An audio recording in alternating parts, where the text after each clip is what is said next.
Hello, I'm David Hardesty, and this is part one of the lecture on taxation of non-business income.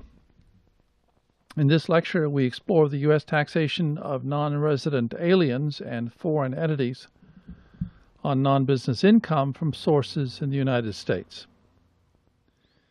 In a separate lecture, we will cover the income tax withholding rules that apply to this income.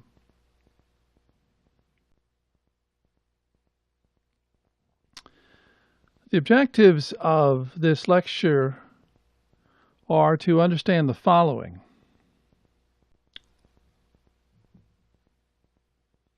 The types of income that are characterized as non-business income, the manner in which non-business income is taxed, the exclusions from U.S. taxation of this type of income, and the effect of U.S. tax treaties on non-business income.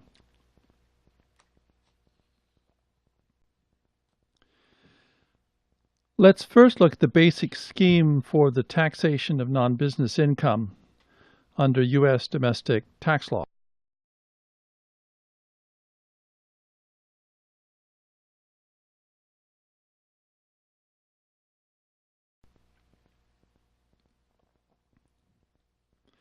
As explained at the amount of income for this purpose is income received and recognized on a cash basis. The income included in gross income is determined under all U.S. statutes. For example, municipal bond interest income is not included in taxable gross income. For regular tax purposes, so is not included in non-business income. The amount of income that is U.S. source is determined by statute, primarily at Section 861.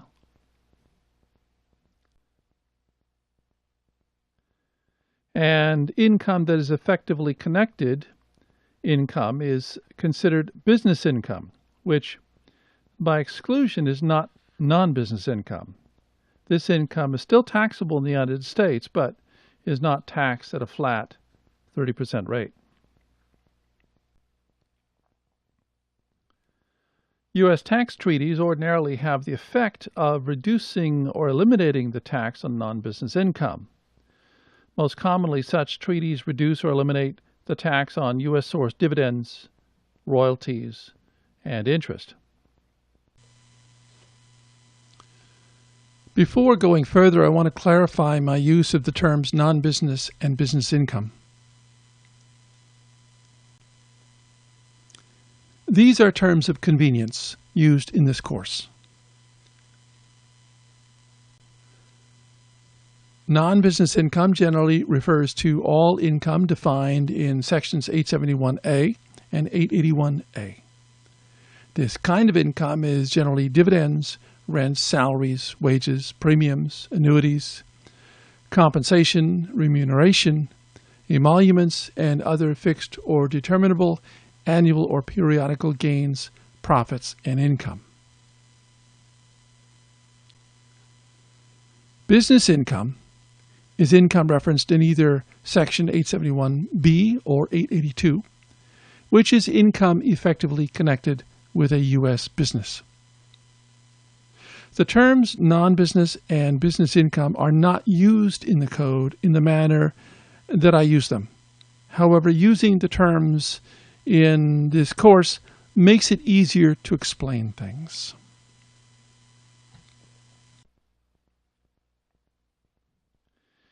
Here are the types of non-business income identified by sections 871 and 881.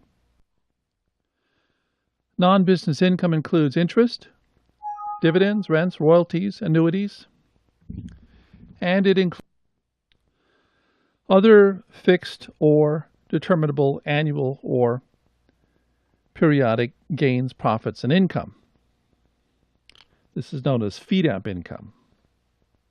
Other FEDAP income can include, for example, U.S. source salaries, wages, premiums, and other compensation. We will go into the exact types of income that meet this definition later.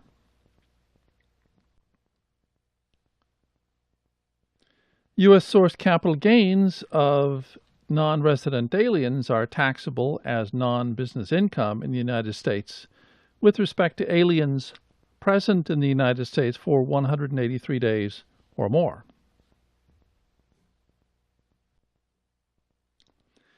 Here's some other basic rules for the taxation of non-business income.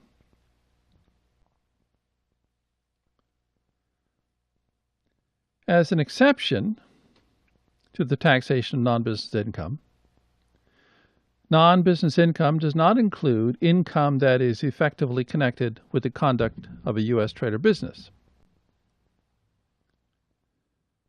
Gross non-business income is taxed in the United States at a rate of 30%, and no deductions are allowed in calculating this tax.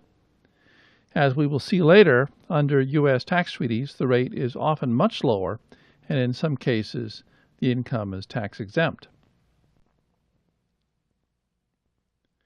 In general, non-resident aliens and foreign entities are taxable in the United States on non-business income that is sourced in the United States, regardless of whether they are otherwise engaged in the conduct of a business in the United States.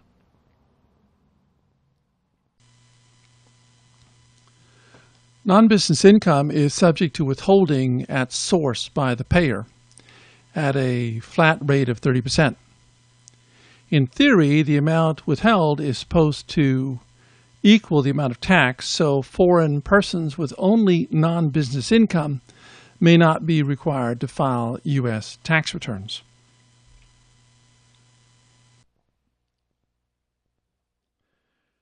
The rules for determining the taxability of non-business income are substantially the same for non-resident alien individuals and foreign entities, so in this lecture we will not differentiate between the two unless necessary.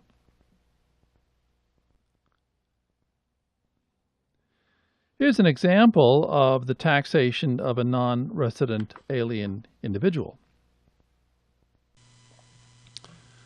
Sue is a Country X citizen and resident who spends a few weeks each year visiting relatives in New York and spends no other time in the United States.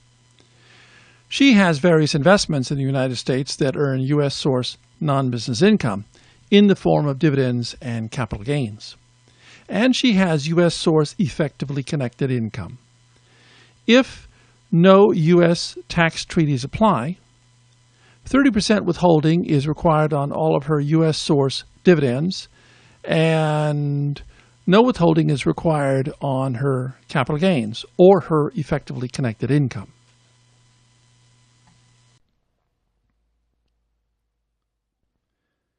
If the dividends are earned from stocks held in a U.S. brokerage account, then the brokerage house would be required to withhold the dividends. Note that the brokerage house would normally ask Sue for a Form W-8-BEN to confirm her non-resident status. The result would be the same in this example if Sue was a foreign corporation instead of a non-resident individual.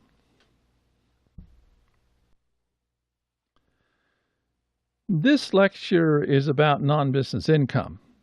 As noted earlier, we are referring to income that is not effectively connected as non-business income.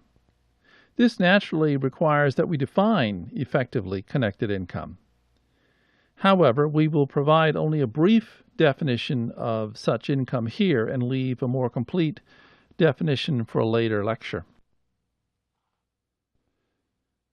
In brief, effectively connected income is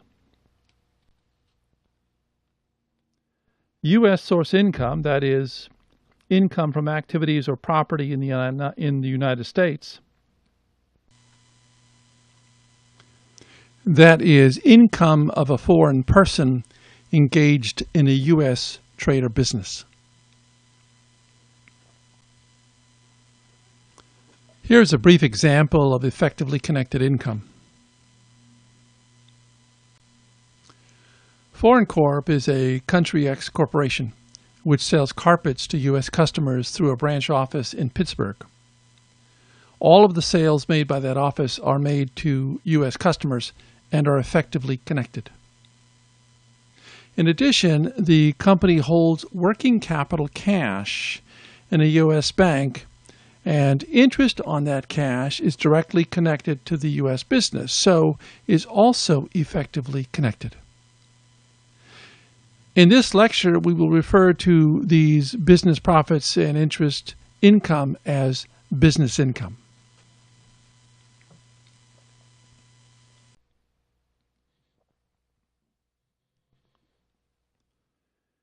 Finally, the company invests its excess undistributed cash in the stocks of U.S. companies. Dividends from those stocks are not connected to the business, so are not effectively connected. We will refer to this latter income as non-business income.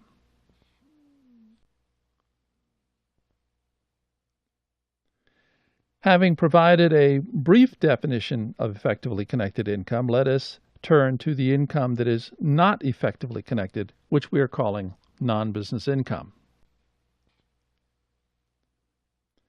Non-business income that is taxable in the United States and which we will cover in this lecture includes the following.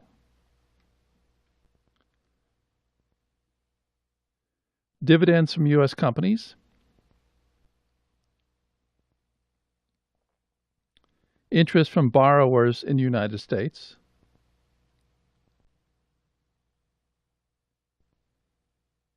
rents on property located in the United States, royalties on property used in the United States, compensation for personal services performed in the United States that is not effectively connected,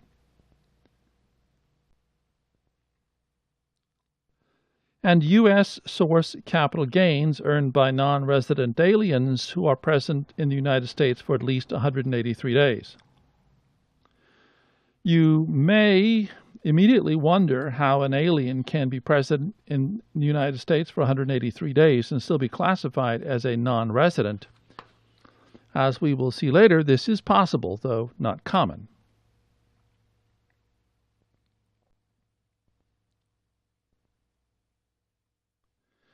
We're going to start our discussion with dividend income. The text begins with interest income, but the rules for dividends are simpler, and it gives us a chance to quickly look at the entire statutory scheme for taxing non-business income. Under U.S. domestic tax rules, certain U.S.-sourced dividends are taxed as non-business income in the United States and are subject to 30% withholding. Such dividends include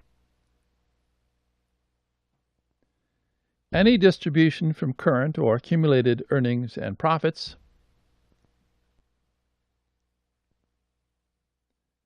of U.S. domestic corporations. There are very few exceptions to the taxability of dividends from U.S. corporations, and there are provisions that can make dividends from foreign corporations taxable as well.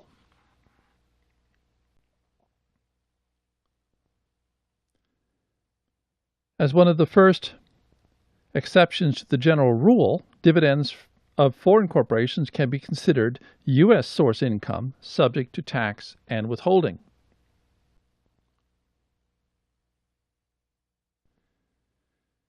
If at least 25% of a foreign corporation's gross income is effectively connected for the 3-year period ending prior to the current taxable year,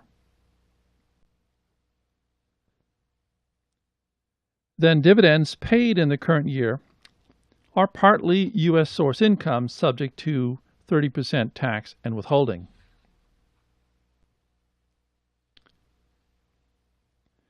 When this inclusion rule is met, when it applies, the taxable dividends are determined by multiplying the total dividends by a fraction, the numerator of which is the corporation's effectively connected gross receipts, and the denominator is all gross receipts.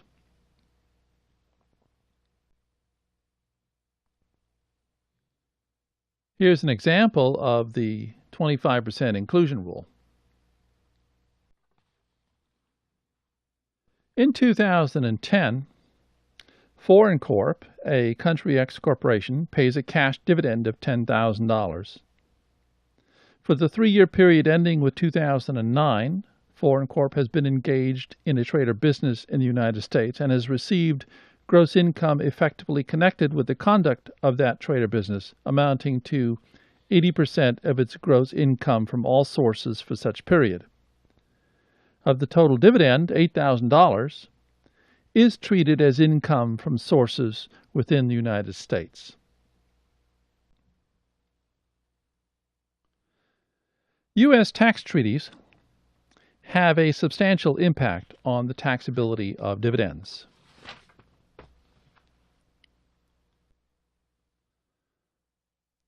Under U.S. tax treaties, the tax and withholding rates on dividends from domestic corporations are reduced from the statutory 30%. The U.S. Model Tax Treaty reduces the rate to 15%. However, rates vary with each country. In addition, if the beneficial owner of the dividend is a foreign corporation that owns at least 10% of the paying corporation, then the rate is lower than the above 15%. The U.S. Model Treaty sets this rate at 5%.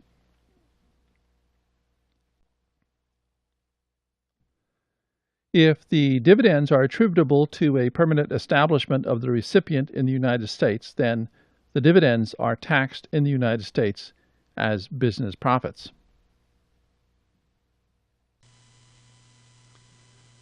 Here's an example of reduced withholding under a U.S. tax treaty.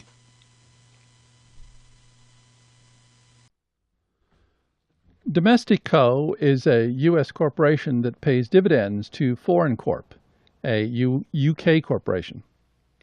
Foreign Corp. Owns less than 10% of Domestic Co.'s stock. Under the U.S.-UK tax treaty, U.S.-sourced dividends are subject to income tax and withholding in the United States at a rate of only 15%. If Foreign Corp owned 10% of the stock of Domestic Co., then under the treaty, income tax and withholding would be imposed at only 5%.